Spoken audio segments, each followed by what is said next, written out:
Operator कंपनीची संशयास्पद भूमिका असेल आणि याला तांत्रिक पुराव्यांशी काही छेडछाड झालेली आहे का, काही घातपात झालेला आहे का, किंवा अशा प्रकारचं कोणी विमानात ठेवला गेला होता का, पोलीस तपासाऐवजी सीबीआयकडे धाव घेण्यामागची नेमकी कारणं काय, एटीसी सोबतचा तुटलेला कॉन्टॅक्ट, इंजिनमधले झालेले स्फोट, व्हीआयपी प्रोटोकॉलचं उल्लंघन, डिजिटल फुटप्रिंट आणि सीसीटीव्ही, गुप्तचर यंत्रणांचे अपयश, फॉरेन्सिक रिपोर्ट जे आहेत, high speed impact, international crash याची संदिग्धता, रडारवरून विमान गायब होणे आणि बॅगेतील महत्वाचे दस्तऐवज, हे असे अनेक प्रश्न आहेत. 1 महिना झालाय दादांच्या जाण्याला.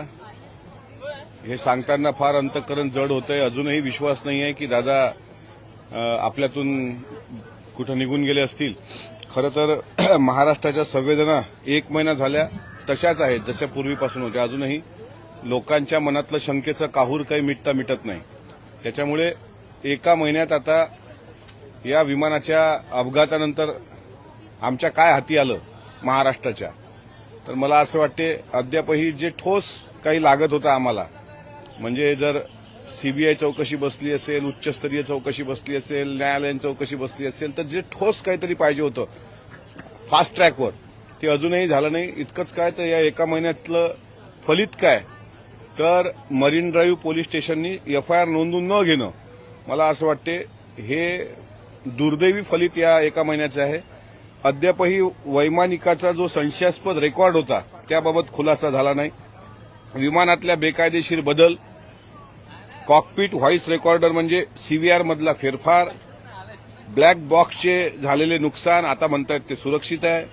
व्हीएसआर व्हेंचर्स कंपनीचं राजकीय कनेक्शन, हवामानाचा चुकीचा अंदाज होता की काही दबाव वैमानिकावर होता.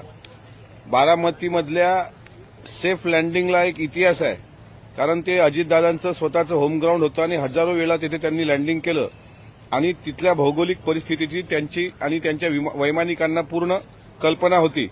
मग शेवटच्या क्षणी प्रवासाचे साधन बदलणे असेल, ऑपरेटर कंपनीची संशयास्पद भूमिका असेल आणि याला तांत्रिक पुराव्यांशी काही छेडछाड झालेली आहे का, काही घातपात झालेला आहे का, किंवा अशा प्रकारचं कोणी विमानात ठेवला गेला होता का, पोलीस तपासाऐवजी सीबीआयकडे धाव घेण्यामागची नेमकी कारणं काय, एटीसी सोबतचा तुटलेला कॉन्टॅक्ट, इंजिनमधले झालेले स्फोट, व्हीआयपी प्रोटोकॉलचं उल्लंघन, डिजिटल फुटप्रिंट आणि सीसीटीव्ही, गुप्तचर यंत्रणांचे अपयश, फॉरेन्सिक रिपोर्ट जे आहेत, high speed impact, international crash याची संदिग्धता, रडारवरून विमान गायब होणे आणि बॅगेतील महत्वाचे दस्तऐवज, हे असे अनेक प्रश्न आहेत की ज्यात अजूनही ते कोडं उलगडलेलं नाही. म्हणून महाराष्ट्र या विमान दुर्घटनेवर घातपाताचा संशय व्यक्त करतोय आणि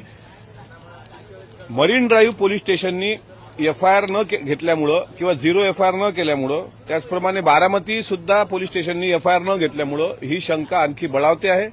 आणि म्हणून 1 महिन्यात अजितदादांसारख्या इतक्या मोठ्या नेत्याच्या विमानाच्या दुर्दैवी अपघातानंतर महाराष्ट्राच्या हाती काय आलं, तर शंकेचं काहूर.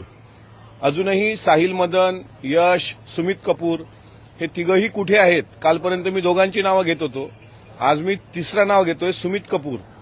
कारण सुमित कपूरबद्दल अनेक गोष्टी आता सोशल मीडियाच्या माध्यमातून यायला लागल्यात की तो कॅलिफोर्नियात असावा, कोणी म्हणतं मुलीकडे गेलेला असावा. जर तो अमेरिकेत असेल तर त्याला अमेरिकेत जाऊन सुद्धा शोधण्याची भविष्यात तयारी ठेवावी लागेल. त्याच्यामुळे या सगळ्या अनुत्तरित प्रश्नाला आता कधी वाचा फुटेल याकडे महाराष्ट्राचं लक्ष आहे.